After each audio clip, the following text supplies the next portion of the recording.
semua warga negara itu memiliki hak yang sama. Istilah atau frasa dari mayoritas dan minoritas itu kan bukan hanya sekedar juga digunakan oleh satu agama. Halo sahabat-sahabat Gamki TV dimanapun berada, kita hari ini akan membahas topik yang sangat menarik yaitu tentang toleransi umat beragama. Nah, di sini kita sudah hadir narasumber yang sangat luar biasa yaitu ada Pendeta Andreas Tuhenay.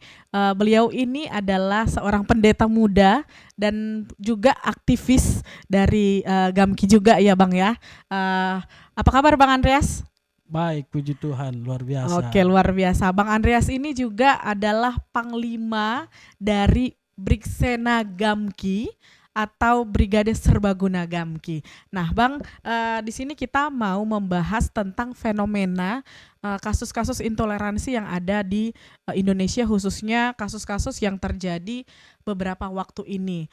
Saya melihat ada statement Abang di media nih, kayaknya udah banyak sekali ya ditonton sama jutaan masyarakat di Indonesia mungkin tentang kasus Cidahu yang akhir-akhir ini ya Bang, sangat disayangkan kasus tersebut bisa terjadi. Nah, menurut Abang sendiri dari statement yang Abang keluarkan itu, dan saya sendiri pun men-share itu karena menurut saya memang kita sebagai umat Kristen harus juga menebarkan pesan-pesan perdamaian begitu ya Bang ya. Nah, untuk Abang, aku mau nanya, menurut Abang sendiri seperti apa kasus-kasus ataupun fenomena intoleransi umat beragama di Indonesia akhir-akhir ini? Iya, sama-sama kita ketahui memang kalau kita melihat, ya jujur saya pribadi sangat sedih ya, karena tidak bisa dipungkiri bahwa belakangan waktu ini terjadi kasus-kasus intoleransi yang cukup masif gitu ya. Salah satunya tadi kan dari Cidahu, selesai dari Cidahu ada lagi di Depok, lalu di Kalimantan, dan saya pikir kasus-kasus seperti ini adalah kasus-kasus yang menjadi PR lah, PR bagi kita bersama gitu, dan secara khusus harusnya ini juga PR bagi pemerintah, karena kasus-kasus seperti ini dari era ke era, dari beberapa pimpinan ke pimpinan masih terus terjadi, dan akhir-akhir ini cukup sangat disayangkan begitu sering terjadinya. Oh iya ya, jadi menurut Abang sendiri bagaimana kira-kira dengan kasus yang terjadi, negara harus melakukan apa sih Bang menurut Abang? Iya, kalau saya lihat memang seperti yang saya katakan tadi bahwa ini merupakan PR yang sangat berat ya, dan ini memang harus menjadi perhatian khusus bagi pemerintah dan tentunya bagi kita semua warga negara Indonesia. Nah, bagi saya pemerintah Indonesia ini dalam menangani intoleransi masih sangat menghadapi tantangan yang begitu berat. Kenapa saya katakan menghadapi tantangan yang begitu berat? Karena dalam implementasinya penegakan hukum, kebijakan-kebijakan yang ada, mungkin secara peraturan undang-undang dasar segala macam itu udah bagus, udah ada secara tertulis. Tapi secara implementasi kebijakan itu yang masih menemukan sebuah tantangan yang besar. Salah satu tantangannya apa? Yaitu seringkali kurangnya koordinasi antara lembaga pemerintahan dalam menangani intoleransi. Lalu juga yang paling sering kita dengar, pemerintah atau bahkan bangsa kita atau warga negara Indonesia pun juga itu seringkali mengalami yang namanya dilema mayoritas dan minoritas. Nah, pemerintah itu kadang terjebak dalam dikotomi mayoritas dan minoritas, padahal saya mau katakan semua warga negara itu memiliki hak yang sama, maupun mayoritas ataupun minoritas itu semua memiliki hak yang sama, terutama dalam menjalankan ibadah di negara Republik Indonesia ini. Oke, kalau Abang bilang tadi soal minoritas mayoritas untuk saat ini menurut Abang sendiri masih relevan nggak frasa minoritas mayoritas itu digunakan? Acap kali memang kasus-kasus itu terjadi Bang, karena memang kalau misalnya yang saya lihat pribadi ya, kasus-kasus ini terjadi kan karena memang adanya penggunaan frasa itu. Oh, oh iya ini ada mayoritas, oh karena dia minoritas seperti itu. Gimana tanggapan Abang kira-kira? Kalau menurut saya sih saya nggak terlalu khawatir dan nggak terlalu pusing ya tentang penyebutan mayoritas dan minoritas, karena selama itu digunakan hanya sebatas menunjuk kepada jumlah, itu kan biasanya kan digunakan hanya sekedar pada jumlah pengikut pada suatu agama gitu. Dan istilah atau frasa dari mayoritas dan minoritas itu kan bukan hanya sekedar juga digunakan oleh satu agama. Bahkan kita juga pasti bisa menggunakan frasa itu kok. Contoh, ketika di daerah-daerah basis-basis Kristen, misalnya di daerah-daerah ya saya sebutkanlah kayak di Manado atau pokoknya basis-basis Kristen, ya kita kan juga bisa menyebut bahwa kekristenan di sana adalah mayoritas. Jadi istilah atau frasa itu sih bagi saya nggak terlalu Berarti nggak ngaruh ya Bang ya? iya nggak Tergantung terlalu bagaimana orangnya ya Bang? menakutkan lah kalau selama hanya digunakan untuk menunjukkan sebuah jumlah dari pengikut satu agama gitu. Tapi memang yang perlu diingat adalah jangan sampai penggunaan atau frasa mayoritas dan minoritas itu digunakan dalam konteks apa? Membedakan perbedaan hak atau perlakuan yang signifikan gitu.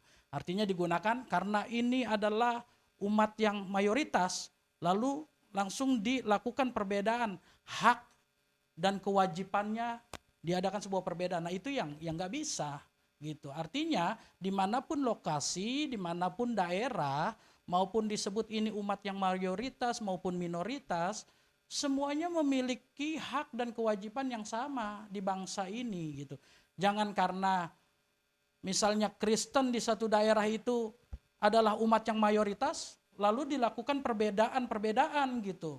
Haknya lebih dikedepankan, ya kan? Nah itu yang nggak boleh gitu. Tapi kalau hanya sekedar frasa itu hanya untuk menunjukkan sebuah jumlah dari pengikut satu agama, biasa aja sih bagi saya. Berarti Gitu. nggak masalah soal mayoritas minoritas di mana dia berada. Berarti yang penting dia memang memiliki kepastian hukum ataupun dia punya hak yang sama untuk bisa beribadah dengan bebas seperti itu maksud Abang ya. Ya, jadi kurang lebihnya frasa itu selama digunakan hanya untuk menunjukkan sebuah jumlah dari pengikut suatu agama, nggak masalah gitu. Tapi ketika frasa itu digunakan untuk apa ya namanya untuk melakukan sebuah perbedaan perlakuan, nah itu yang nggak boleh gitu.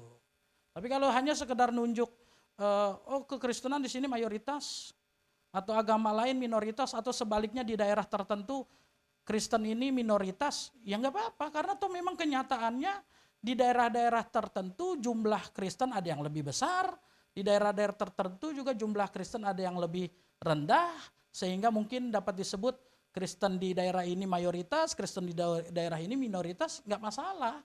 Sekali lagi selama frasa itu digunakan hanya untuk menunjukkan jumlah, saya yakin itu bukanlah sebuah masalah yang berat gitu. Tapi ketika sudah frasa itu digunakan untuk menggolkan atau mengaminkan tindakan-tindakan diskriminasi, nah itu yang nggak boleh gitu. Mungkin itu yang saya bisa sampaikan terkait frasa mayoritas dan minoritas tersebut. Oke, baik Bang. Menurut Abang pribadi nih, Abang juga adalah pemuda Kristen ya, masuk di organisasi Gerakan Angkatan Muda Kristen Indonesia.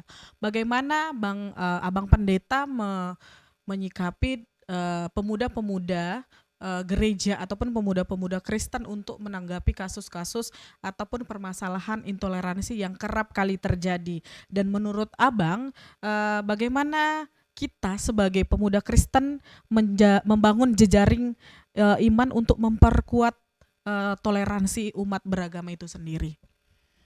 Iya, kalau menurut saya yang pertama yang harus kita sadari dalam sudut pandang atau perspektif iman Kristen, intoleransi itu eh, merupakan sesuatu yang sangat bertentangan. Bertentangan dengan ajaran Alkitab, dengan ajaran Tuhan kita Yesus Kristus. Kenapa? Karena Alkitab sebagai sumber utama dari ajaran agama Kristen itu mengajarkan tentang yang namanya kasih. Bahkan dalam ajaran kekristenan, dalam ajaran Alkitab jelas sekali di situ dikatakan bahwa kita bukan hanya sekedar mengasihi sesama agama Kristen saja. Bahkan firman Tuhan ada yang bilang begini loh, kasihilah musuhmu Betul dan sekali. berdoalah bagi mereka yang menganiaya kamu gitu. Jadi artinya segala bentuk intoleransi itu sangat bertentangan dengan ajaran Alkitab atau ajaran kekristenan. Nah, tadi Abang ngomong-ngomong soal kasih. Nah, menurut Abang sebagai seorang pendeta nih, bagaimana apa ya soal kasih, bagaimana kita mengasihi musuh kita, tapi apakah pemuda gereja atau warga gereja itu perlu untuk terlibat dalam advokasi hukum atau lebih menekankan pada pendekatan damai atau dosa gitu loh Bang. Karena biasanya kan kadang-kadang kita ngomongin ya sudahlah kita mengampuni, tapi kita nggak usah terlibat dalam kasusnya untuk mengadvokasinya. Menurut Abang sebagai seorang pendeta gimana Bang? Nah, saya pikir itu yang juga harus eh, ditanamkan di dalam hati atau pikiran para aktivis gereja. Ya, saya sebagai seorang pendeta juga sebagai seorang Kristen saya berpikir kasih adalah kasih. Tapi saya mau katakan kasih itu juga seringkali wujudnya bukan hanya sekedar lemah lembut atau seperti, tapi kasih itu seringkali mengajar, bahkan menghajar. Barang siapa ku kasihi, ia ku tegur dan ku hajar. Jadi bahkan firman Tuhan bilang kita harus tulus seperti merpati dan cerdik seperti ular. Artinya kalau ditanyakan tadi, perlu gak orang Kristen itu katakan turun, mengadvokasi segala, sangat perlu. Dan orang Kristen itu harus cerdas juga. Cerdas dalam arti bukan hanya sekedar bicara tentang surga, surga, surga. Tetapi orang Kristen juga harus mengerti tatanan negara, harus mengerti juga tentang hukum di negara ini. Supaya apa? Supaya kita juga bisa menggarami, bisa menjadi terang, bisa menjadi berkat bagi negara kita ini juga. Begitu. Bang, dengan kasus-kasus yang terjadi beberapa waktu terakhir ini, kira-kira apa saran Abang untuk negara ataupun pemangku kepentingan ya untuk menuntaskan kasus-kasus intoleransi dan bagaimana negara ataupun pemangku kepentingan itu bisa melindungi kaum-kaum minoritas seperti itu? Yang pertama saya mau katakan ya negara tidak boleh diam dan negara juga tidak boleh kalah dengan tekanan massa karena dari beberapa kejadian yang saya lihat seringkali seolah-olah ya sepertinya gitu negara itu diam dan bahkan secara tersirat malah mohon maaf saya harus katakan seperti ikut andil gitu di mana ada oknum-oknum aparat, oknum-oknum ya aparat keamanan justru hadir di dalam pergerakan massa itu gitu. Bukannya untuk menghalangi, bukannya untuk menghadang atau mencegah, tapi seperti terjadi pembiaran kalau yang saya lihat di media-media yang ada gitu. Nah, Nah, terus kalau menurut maaf aku potong nih Bang. Terus menurut Abang kalau misalnya terjadi hal-hal seperti itu, malah aparat-aparat negara yang ikut andil dalam terjadinya kasus-kasus itu ataupun malah memperkeruh suasana. Apa yang harus negara lakukan untuk apa ya, untuk menyelesaikan masalah tersebut? yang pertama saya sih meminta atau mungkin saya bisa usul untuk adanya penegakan hukum yang tegas. Penegakan hukum yang tegas yang tidak tebang pilih, yang kadang seringkali tajam kepada eh, agama-agama minoritas, tapi bisa tumpul kepada yang mayoritas. Artinya dalam hal ini yang pertama saya berharap adanya penegakan hukum yang tegas. Artinya apa? Pemerintah harus memastikan bahwa penegakan hukum itu harus adil dan konsisten terhadap tindakan intoleransi, diskriminasi, dan kekerasan yang bentuknya itu sara, suku, agama, ras, dan antar golongan. Lalu yang kedua, saya pikir penekanan pada pendidikan. Pendidikan di mana pemerintah juga harus concern kepada sekolah-sekolah, karena pendidikan sejak dini di mana anak-anak kita diajarkan tentang bagaimana bisa bernegara dengan baik, mencintai sesama, dan dulu kalau zaman saya sekolah itu ada PPKN ya, Pendidikan Pancasila dan Kewarganegaraan ya. Nah, di situ kan ditanamkan nilai-nilai toleransi seperti itu. Nah, artinya selain penegakan hukum yang adil dan merata, yang tegas, tapi juga saya pikir negara harus bisa merangkul para guru-guru, para apalagi aktivis-aktivis pendidikan, supaya apa? Supaya penanaman nilai-nilai toleransi, nilai-nilai kemanusiaan, nilai-nilai apalagi nilai-nilai kebaikan itu dapat ditanamkan dalam diri anak-anak melalui sekolah. Dan juga selain merangkul guru-guru, selain merangkul aktivis-aktivis pendidikan, negara juga harus mulai memperhatikan atau merangkul para tokoh-tokoh agama. Karena jangan lupa, para tokoh-tokoh agama ini, pimpinan-pimpinan agama ini memegang peranan penting. Termasuk para pendeta ya Bang? Oh iya, jelas. Dan negara harus merangkul mereka, dan juga bukan hanya merangkul, tapi juga harus memonitor apa yang mereka ajarkan gitu. Karena jangan sampai mimbar-mimbar agama, ya saya bicara karena kekristenan, ya jangan sampai mimbar-mimbar gereja itu diisi dengan ceramah-ceramah ujaran kebencian, dengan khotbah-khotbah yang memprovokasi gitu. Nah, artinya negara juga harus konsen dengan para pimpinan-pimpinan agama ini. Untuk apa? Untuk merangkul mereka dan juga untuk memonitor ajaran-ajaran mereka gitu. Dan juga yang terakhir mungkin yang saya bisa sampaikan, negara harus bisa menjadi wadah, menjadi fasilitator untuk apa? Untuk sering mengadakan dialog-dialog keagamaan, dialog-dialog lintas agama, supaya apa? Supaya tidak terjadi prasangka-prasangka yang buruk loh gitu. Tapi kalau kita duduk bersama, dialog bersama, artinya kita bertukar pikiran bersama. Di situ kan kita jadi bisa saling mengenal. Makanya ada istilah tak kenal maka tak sayang, ya kan? Ya mungkin berarti memang kita harus sering-sering ya untuk untuk berdiskusi soal dialog umat beragama. Kita juga harus menurut saya juga bisa jadi kita harus bersering berkunjung juga antar mungkin pemuda Kristen berkunjung ke pemuda agama lain gitu kan, seperti yang dilakukan oleh Gamki ya. Kita kerap kali juga sering melakukan dialog toleransi dan juga melakukan kunjungan-kunjungan seperti itu. Dan yang saya tangkap tadi dari Abang sampaikan bahwa memang rakyat itu adalah punya pemimpin agamanya masing-masing. Jadi ketika pemimpin agamanya masing-masing itu memberitakan ataupun memberikan khotbah ya, kalau kita di gereja ya, khotbah itu ya memang harus memberikan pesan-pesan perdamaian. Begitu bukan ya Bang ya? Maksudnya sekali. Ya. Oke Bang. Nah, untuk yang terakhir nih Bang, apa kira-kira saran-saran, kalau tadi saran ke pemerintah sudah, tapi saran ke menyeluruh ataupun closing statement Abang tentang toleransi beragama ini, bagaimana kita seharusnya pemuda Kristen ataupun pemuda semua agama untuk tetap kita menjaga toleransi beragama supaya kita memang benar-benar Bhinneka Tunggal Ika, seperti itu Bang. Ya, mungkin closing statement yang saya bisa sampaikan adalah kita harus menyadari bahwa Indonesia ini adalah rumah bagi kita semua.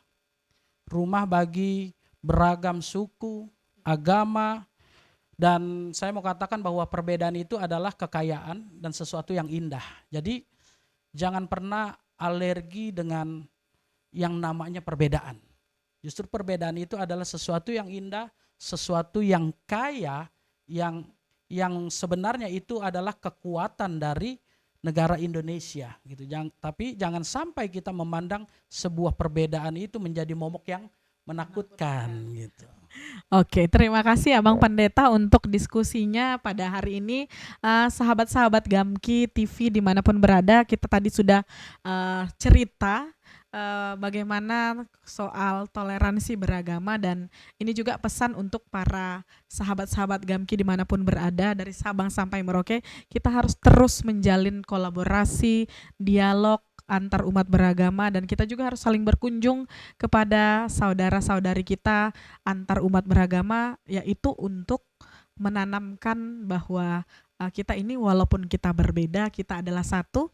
Dan saya kutip tadi dari kata Abang Pendeta bahwa jangan alergi dengan apa tadi Bang? Perbedaan, karena perbedaan itu indah. Seperti yang kita tahu juga Bhinneka Tunggal Ika, berbeda-beda tapi kita tetap satu juga. Terima kasih untuk hari ini Bang, untuk diskusinya yang sangat luar biasa. Semoga sehat selalu, kita Amen. bisa berdiskusi di lain waktu. Terima kasih, Shalom.